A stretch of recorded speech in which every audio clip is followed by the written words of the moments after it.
ಇವತ್ತು jeans pant ಅಥವಾ modern dress ಹಾಕೊಂಡಿರುವಂತವ್ರು heroine ಪಾತ್ರಕ್ಕೆ ಸೂಟ್ ಆಗಲ್ವಾ ಅಂತ, ಅಂದ್ರೆ ಹೀರೋಯಿನ್ ಮಾಡಕ್ ಆಗಲ್ವಾ ಅಂತ ಪಾತ್ರದಲ್ಲಿ ಮಾಡ್ಬೋದು.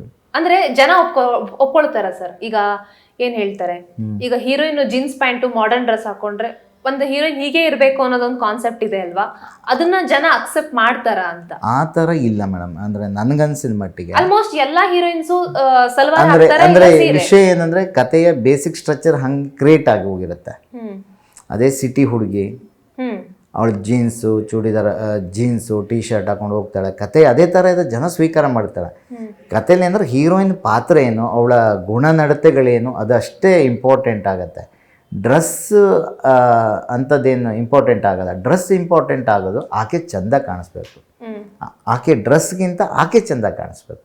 ಡ್ರೆಸ್ಸೇ ಜಾಸ್ತಿ ಹೈಲೈಟ್ ಆಗಬಾರ್ದು, ಆಕೆ ಚೆಂದ ಕಾಣಿಸ್ಬೇಕು ಅನ್ನೋದು ನಮಗಿರುವಂಥದ್ದು ಇದು. ಆಮೇಲೆ ಏನಂದರೆ ಒಂದಿಷ್ಟು ಮಾರಲ್ಲು, ಈಗ ಪಾಶ್ಚಿಮಾತ್ಯ ಕಲ್ಚರ್ಗೆ ಹೋಗ್ದೇನೆ ನಮ್ಮ ಕಲ್ಚರ್ನ ಉಳಿಸ್ಕೊಳ್ಳಿ ಅನ್ನೋದಕ್ಕೋಸ್ಕರ ನಾವುಗಳು ಸೀರೆ ಚೂಡಿದರು, ಹೀರೋಯಿನ್ ಅಂದರೆ ಹಿಂಗೆ ಇರಬೇಕಪ್ಪ ಅನ್ನೋ ಥರ ಅದನ್ನು ಜಾಸ್ತಿ ಜನ ಒಪ್ಕೊಳ್ಳಿ, ನಮ್ಮ ಕಲ್ಚರ್ ಉಳ್ಕೊಳ್ಳಿ ಅನ್ನೋದು ನಮಗಿರುವಂಥ ಒಂದು ಕಾಳಜಿ ಅಷ್ಟೇ.